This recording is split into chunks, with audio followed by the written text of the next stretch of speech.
What's up? I realized last night I've never actually done a thrift with me video on this book channel. So I don't need books. Timing is bad. I'm overloaded with books already, but here we go on a thrift excursion. A thrift odyssey. We're beginning at a cheater Goodwill. It's a Goodwill bookstore. The prices are going to be higher, and then we're going to, but they have a ton of books. And then we're going to go to as many thrift stores as I have battery power for, both in the phone and in my ATP system in my body. And this is, I think, the only time you're going to see the front-facing camera. It's not cracked. You just have tears in your eyes because you're so happy to see me. By the way this works is what you're really hoping for, at least in terms of science fiction and fantasy books, is somebody's collection. It's feast or famine with thrifting.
What's up? It is tomorrow. So at the outset of the video, I said, in a muffled, barely audible way, the thing that you want when you're hunting for science fiction and fantasy books is to find somebody's collection.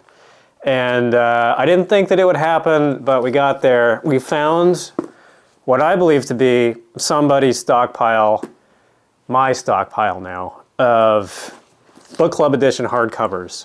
And the total spend for all the inventory, all the books that I got, plus a couple of things for myself, was $223.05, which is really not bad. I will show you the books. A couple of these I don't really recognize. Michaela Rossner, I don't know. So I'm probably going to research the ones that I don't recognize. The hardcovers were $3. It was the end of the day. I was running out of time. I was just doing the thing. Remember the old sweepstakes at Toys R Us where kids would run through and they would just grab everything into the cart that they could? It was kind of like that. I sort of ran out of time at the end. Sometimes it happens like that. Sometimes you just find stuff and more stuff and more stuff, and it's really a thrill. Time and Again by Simic, a Collier Nucleus science fiction classic. I've never seen that imprint before. Is it a book club? Feels like one, pretty sure. You can tell a book club because it's covered by the price sticker, but there will be a little number line back here, little serial number, and then there will not be price up there, and then often it will say book club. Holy Fire, Bruce Sterling. Also, you just get a feel for what they're like. Some of them have deckled edges, some of them don't. I prefer the ones without. Opinions vary. He's an important cyberpunk writer, which you probably knew. Destiny Makers, George Turner, likewise. I can tell that it's a science fiction book and a book club edition. There's that little number, a little serial number down here, but I'm not familiar with that either. $3. A lot of the books I'm going to wind up breaking even on or making like $1 because I'm going to flip those on Whatnot for $5. Base price, a lot of them are going to go for base price. Kingdoms of the Wall, Silverberg. This is the first Silverberg book I ever read, and I liked it a lot. I think it's the first. I can never remember if World Inside I read first or I read this one first. This is a book from the 1990s, early 1990s, and it's really not very well known, and I liked it very much. I'd be curious to reread that now, actually. This is not a book club. This is Perhaps the Stars, Ada Palmer. This is the final of the Terra Ignota books. I think there were 4 of them. This was $2. I have not read any of them, so that'll go up on a Whatnot auction. This one is for me, Louisa the Poisoner by Tanith Lee. She's, I was about to spontaneously say my favorite fantasy author. I'd have to double check that, but I think that's probably true, even though she, I don't think made the top 3 and the top 15 fantasy books videos, but that's what just came out of me, so it's probably true. And I've never heard of this. I don't know the story behind it. It is a book club as well, and it's illustrated too. Very, very rarely disappointed by Tanith Lee. Poul Anderson, Tau Zero, very famous hard SF book, one of Poul Anderson's most famous, especially one of his most famous science fiction books. Also wrote a lot of fantasy. This is kind of a required reading, canonical book that I have not read personally. In the Company of Others, Julie Cerneda. She was a biologist and also obviously a fiction writer, science fiction writer. I believe this is the beginning of a space opera series. Hot Sky at Midnight, another Silverberg. I think there were 3 or 4 of these Silverbergs at this one stop. Also from the 90s, also relatively obscure for Silverberg. I have not read that one. And then I'll just do them now. So you saw in the video, I picked this up, and I picked that up because I want to do another like thrift CD review thing where I get a bunch of dollar CDs and listen to them and review them. I'm completely unqualified to talk about music. I genuinely don't know what I'm talking about, but I really enjoyed that video, and it wasn't even that popular. This is from like 3 years ago or something, but I've always wanted to go back and do another one, so we're doing it. And I slowed down and trolled my way through the CD section at that last stop, and I found some great stuff. So we're off to the races. I've accumulated at least the beginning of the dollar CD review video. This is probably worth, I didn't even look it up on eBay. I'm gonna listen to it, review it, and then probably end up selling this. British Steel by Judas Priest. This is probably a reprint since it has the best value thing on it. But CDs, physical media generally is enjoying kind of a resurgence in the market. Joan Baez sings Bob Dylan. This is new, factory sealed. This is for eBay. Vanguard 50 records. This is worth like 15 bucks, including shipping. I did pick up some CDs just to flip on eBay to help cover the cost of the ones that I will listen to, because I'm probably not going to make that much ad money off of that CD video to cover the cost of the CDs. This is the napkin math. Heartbeat, Kodo 25th anniversary Japanese music. Some guys with an enormous drum. I didn't allow myself to cheat and listen to any samples online before I picked up these CDs. So this one, I also didn't look up. A lot of these I just grabbed because they looked cool. That's kind of the point. That's the premise, is I'm grabbing stuff that I'm sort of familiar with a little bit, but I don't have a real opinion about, that I think I might like, or that looks really weird and I know nothing about, but I'm curious about. Muse, The Resistance. I liked Muse when I was in high school. I haven't really gone back and listened. I listened to one track last night and I found it quite boring, so that'll be on the video at some point. Thanks for the Dance, Leonard Cohen. I do like Leonard Cohen. I've not listened to a Leonard Cohen album in forever. I think that's one of his later ones. Popular Problems. This looks like 1990s Cohen. Probably, you know, okay resale there. Struns and Farah, Primal Magic. This is, I'm pretty sure, Brazilian music, and it's got some powerful people on the back there. That one's for me as well. Lorena McKennitt, Elemental. So big feature on the original music video was a renewed love of Enya.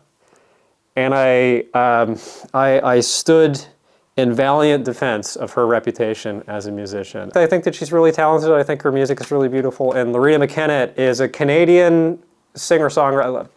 I haven't researched this. It's been a while since I learned about Lorena McKennitt, so forgive me if this is wrong. I believe, my memory tells me, she is a Canadian musician who does Celtic-inspired, sort of Enya-esque, new agey music.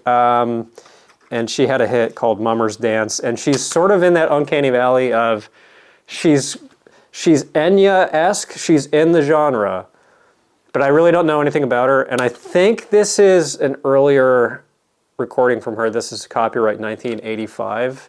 The Enya debut album ended up, I think, being my number 2 on that list, and that was older Enya, so I don't know, I'm rolling the dice on this one. This actually might cover the cost of all the CDs. I'm probably going to do the thing where I listen to this and then sell it afterwards. Dick Hyman plays Fats Waller. And it says right here, world's first direct-to-CD recording. And it comes in a slipcase. And it has a booklet built into it. This is probably worth around 50 bucks. I looked it up on eBay. Immaculate condition. The disc surface is perfect. Numbered, limited edition, world's first direct-to-CD recording. Copyright 1990, made in USA. This is pretty rare, and I'm curious to listen to this as well. Eddie Lewis, Song Malay, a French thing that looks very French. And I trust this man to make good music. We'll see. Didn't look that one up. That's just an oddball one that looked listenable to me. This is a Chinese album with a doohickey on the cover and a doohickey on the inside booklet, liner notes. I don't know. I don't know. This is to be listened to. These are also straight to eBay. These are some fairly uncommon military march music CDs. I have no interest in these. Run to cadence, but there's some reason to believe that one or two of these might be worth over 50 bucks. I think I saw a sold comp for one of these for over 100. I don't know why these are so valuable, but a couple of them are still factory sealed. Unfortunately, one of them has a crack in it. I don't know if I did that. But there's a fourth one in there too, so I'm just gonna throw these up on a lot, meaning a multiple item listing, and shoot for the moon, see what happens. Got a Joni Mitchell CD there too. I will throw that in with the other ones that I already showed you. Here's the Army CD. I will throw this on a Whatnot auction, actually. Lawrence Block, Ed Gorman, James Hall, and John Harvey, Greatest Hits. A CD series about gun. These are crime short stories, read aloud, not by the authors, looks like. Lawrence Block was a friend of Barry Malzberg. I've not read him. The Nakoi Katsi soundtrack. This is a sequel to Koyaanisqatsi, which is, I think, probably most famous for being satirized by The Simpsons. It was a movie from the 90s about pollution. Philip Glass soundtrack, totally iconic soundtrack. This was $1. This is probably going to be really good. More books. Crash Course, Wilhelmina Baird. This wound up in one of those researched books videos. This is the first book in a series of obscure cyberpunk books by Baird, who was a Scottish, science fiction writer. There were a bunch of Greg Bear's Hull 03, first book in a series, if memory serves. Always check Greg Bear books for signatures because for whatever reason, I've found the most autographs from him. Schismatrix Plus by Bruce Sterling. This is an important cyberpunk book. This was $2. The Ultima Online Second Age Play Guide. This is gonna go up on eBay. This was $2. The sell-through rate on this is fairly good, so eventually that'll make me 10 bucks or something. Mysterium, Robert Charles Wilson, who is a hard science fiction writer. This was $3. I've never seen this book before. Book club edition as well. Darwin's Radio, Greg Bear. These are all book clubs, all the hardcovers so far. Stainless Steel Rat Goes to Hell, Harry Harrison. This is probably going to be a break-even book. I was just grabbing everything that I could in the final, 15 minutes. Greg Egan, Distress. This is not a book club. No, yes it is. I'm not correct. It's just big. He's an Australian recluse hard science fiction writer who writes the hardest of the hard SF. I've not read him. It's just not really my genre, but he has a very devoted fan base. Quantico, Greg Bear. There he is. Michael Swanwick, Bones of the Earth. Year's Best SF6, edited Hartwell. Also a book club edition. Some decent names in here. I think there's some kind of street festival or something. Sorry if you hear disembodied wailing in the background. Mirabel, Janet Kagan. Moving Mars, Greg Bear, book club. Kiran Yaga, Mike Resnick, A Fable of Utopia. I believe this is one of his science fiction books that takes place in Africa. That was a recurring motif in his work, so it is. Takes place in Kenya, it looks like. So that was that stop. Very gratifying to end on a bang like that and find somebody's collection. It's not the best collection that I found. Sometimes it's just fireworks and you find 200 paperbacks from one person. This happens at used bookstores too. And this was not bad. I was very happy to find all that. So I will show you also all the stuff that I got previously and then try to drum up some made-up number of how much I stand to profit on this. One of the crazier finds of the day is this stack of these Nintendo books. Playing with Power. These were $5 each. If I had to do individual listings for all of these, I probably wouldn't have done it, but I can just do one eBay listing and just click 6. on quantity and just sell these off piecemeal. Probably take a few months to do it. And I'm probably going to keep one of these for myself. Got the Calvin and Hobbes, the authoritative Calvin and Hobbes. It's not in great condition, but it's $2. These are not that scarce, but I like to have this. I like to have this. Boingo by Oingo Boingo. This was pretty good. I was listening to this. It was copacetic. I'll probably throw that in the reviews too, and then sell it. Black Mambazo, Ladysmith Black Mambazo by Shaka Zulu. This is like a choral thing. It's really pretty, but it also became boring after 4 tracks. I will do a full review of this. It's produced by Paul Simon, interestingly. I saw Peter Gabriel's name on this, I thought. I guess not. Less Than Zero, that was $1. Frankenstein, that was also $1. This one, Revolutionary Science, Transformation and Turmoil in the Age of the Guillotine. I've not looked up.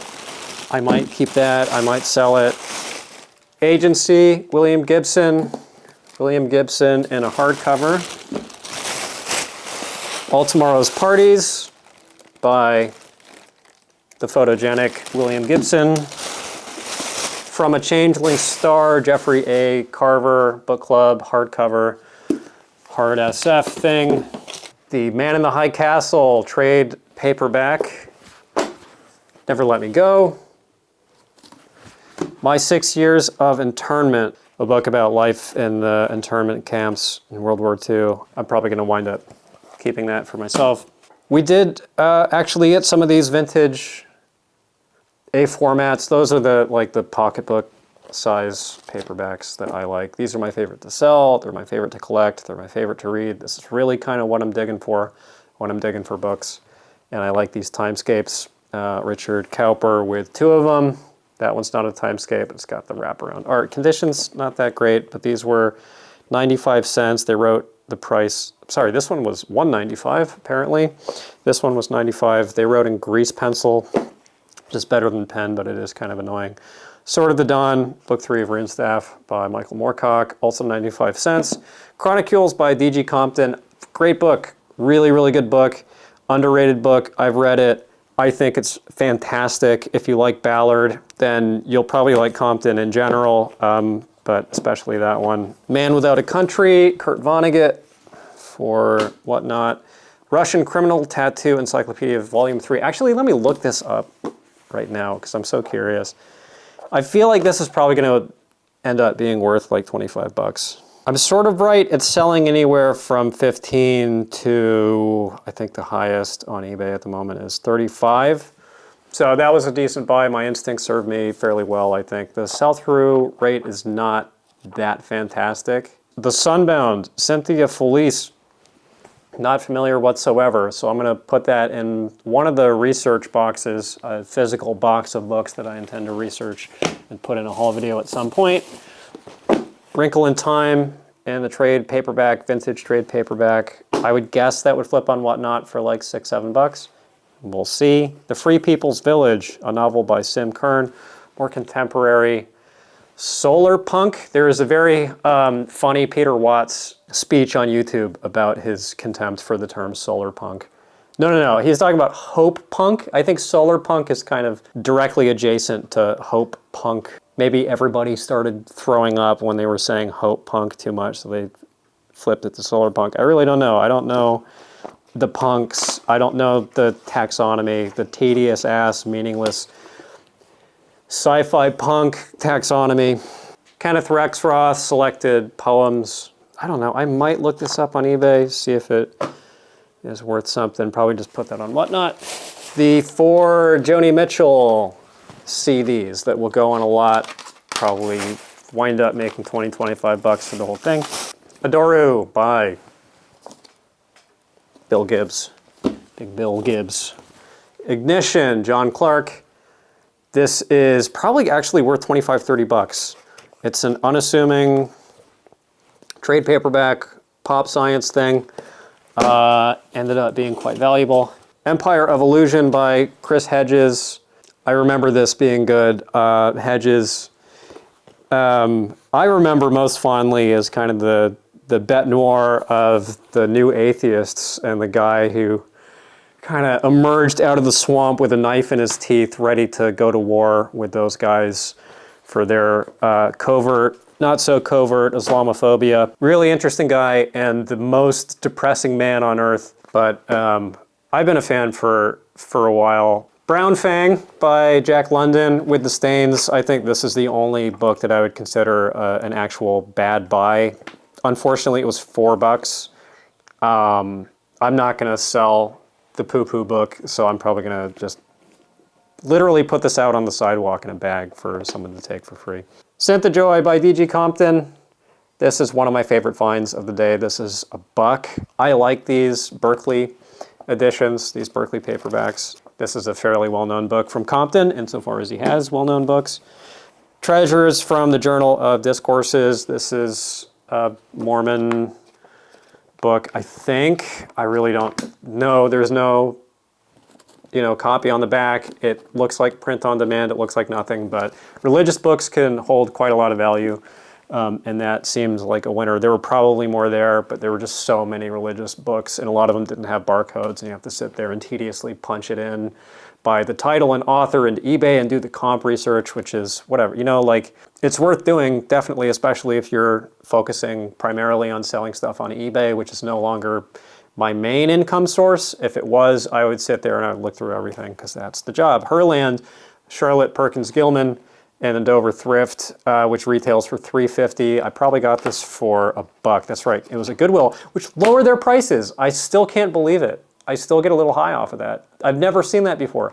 Never in my history of thrifting has Goodwill lowered its prices on anything. I don't know if that's a good thing or a bad thing, if it means that they're just trying to turn stuff over more quickly, or if they're just trying to purge out whatever books that they have in their inventories. I can't imagine that that would be the case, because it's not like people are gonna stop donating books.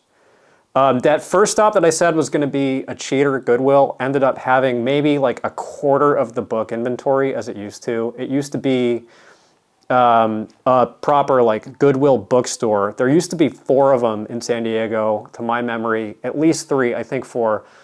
They're all gone except that one, and I guess that one technically is kind of gone as well. Most of them have just closed up shop entirely, and then that one looks like it converted over to being a standard Goodwill that's mostly clothing, which is historically mostly what I've sourced. I wasn't doing it today. I was looking at the suits here and there, but I was really just focusing on physical media because that was what struck me in the moment. That's where my mood pointed. Anyway, it's really a shame because those Goodwill bookstores were great and very important for Bookpill too. For Bookpill, I'm not referring to myself in third person. I'm referring to the channel because that's where I got the early books, the earliest books. Anyway, this is a historically really important book, and it's not one that I've run into before, so I was happy to grab that, and I'm gonna keep that back for myself. All You Need Is Kill, Hiroshi Sakurazaka. This is the source material for, God, I still can't remember what it is. What's the Tom Cruise one? I just watched it too. It's a really good movie. It's a great little standalone, original sci-fi, I guess not that original, but, not a derivative of Star Wars or whatever bullshit. Really good movie. Whatever, there it is, that one. That's based on this book. Rites of Execution, Capital Punishment, and the Transformation of American Culture. Louis Mazer, pretty grim cover. A history of capital punishment in the US, which is one of the first political issues that I came to care about as a kid. So I'm throwing that in the hopper of nonfiction books to be read eventually. I do read nonfiction. I'm trying to read more nonfiction. Hollywood Babylon 2, Kenneth Anger. This is like a tabloid thing, like a pseudo-tabloid thing. I don't really know the history here. I find these from time to time. Sometimes they're worth money, sometimes not. We'll make like, I don't know, 10, 15 bucks on that. The first 2 of these lurking in there, so I'll add those to the pile. The Breech Loading Single Shot Rifle was the first book that I grabbed. This was 7. It has this on the back. What is that? Looks more valuable than it really is. I'll probably make 10, 15 bucks on that. And then the second book ended up probably being certainly the most valuable of the day. This book about gun Could be worth 400, could be worth 200, could be worth 50. I don't know, we'll see. You know, famously, there's that aphorism, something is only worth what people are willing to pay for it. So we will know when someone, if and when someone does pay for it. But these gun books are can be quite valuable, like super niche interest stuff. You know, you'd be surprised, like academic books or books about collecting or just really, really narrow sort of like interest set books can be worth a lot of money. And the gun thing is popular. This also cost $7. So there's a chance that this one book will cover the cost of everything that I've shown you. And this is the I guess the penultimate item, because I also got this art print that I still like. I still think that that's really cool. It has a signature of, looks like Kano or Kana. If anybody's familiar, I'm not familiar. So I don't know if that's a known person, but I thought that that was just sort of sci-fi-ish enough to be in keeping with my personal brand, which is the most important thing in life. So this might have paid for everything. Realistically, it probably paid for about half. Also, I have to cover probably 30, 40 bucks worth of food and gas expended. So all told, I don't know, I'm sitting in a big pile of bullshit here. I'm gonna pull a number completely out of thin air. My instincts tell me that I'll probably stand to net maybe 500 on everything. Sourcing like this and selling on eBay is fun. I really enjoyed my time for the most part.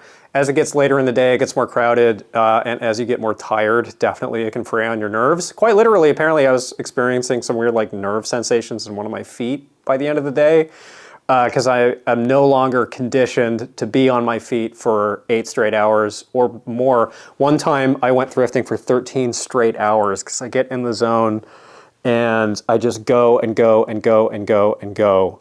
It's like an MMO or something. It's like grinding it out in World of Warcraft because you're just getting loot drops and you don't notice that your life bar is going down and down and down and down and down. You really need to make yourself take breaks and recuperate and whatever, and it takes a physical toll.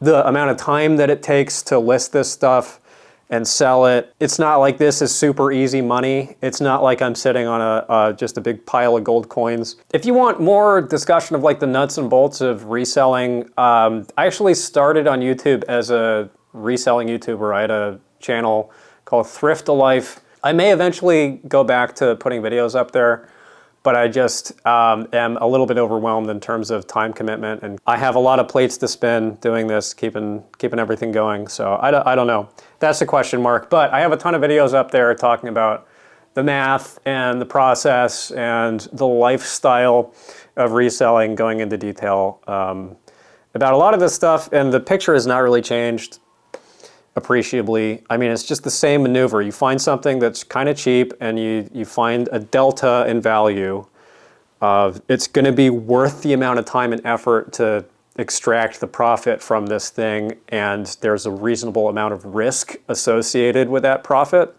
that you're willing to shoulder. And then you deal with the logistics of the selling platforms and your processes or whatever, but really it's a very simple proposition of you find something for cheap, you sell it for more, you pay close attention to the actual numbers at play, because this is a good example. This thing that might sell for $25, including shipping, on eBay, once you get through all the fees and the cost of supplies and the cost of goods, how much it cost me to buy it, $5, good chance I make like $8 to $12 on a $25 purchase, and then you have to factor in the time that it takes to list it. There's also an opportunity cost attached to that, because I could be doing other things that might ultimately be more profitable. Anyway, I will make money on this. I feel that the risk to me is just that. It's just opportunity cost and time and energy. I'm exhausted. Being on your feet and thrifting, going from thrift store to thrift store to thrift store to thrift store is really fun. It's one of my favorite things to do, but it's exhausting. Okay, I don't know when the Whatnot auction will be, when this stuff will be up, but if you want 15 bucks free credit, if you sign up with my link, that'll be below. You get the credit, to spend with me or elsewhere. Also, I have the aforementioned Patreon, $5. I do book reviews. I read books as well. I don't just buy them. I also read them. I review them. That's $5. I've over 200, probably, I don't know, like 230, 240 at this point, videos up there for a mere $5. I'm gonna go see what all this ruckus is about outside. Thanks for watching. See you around somewhere. These parts, those parts. I'll see you around the parts.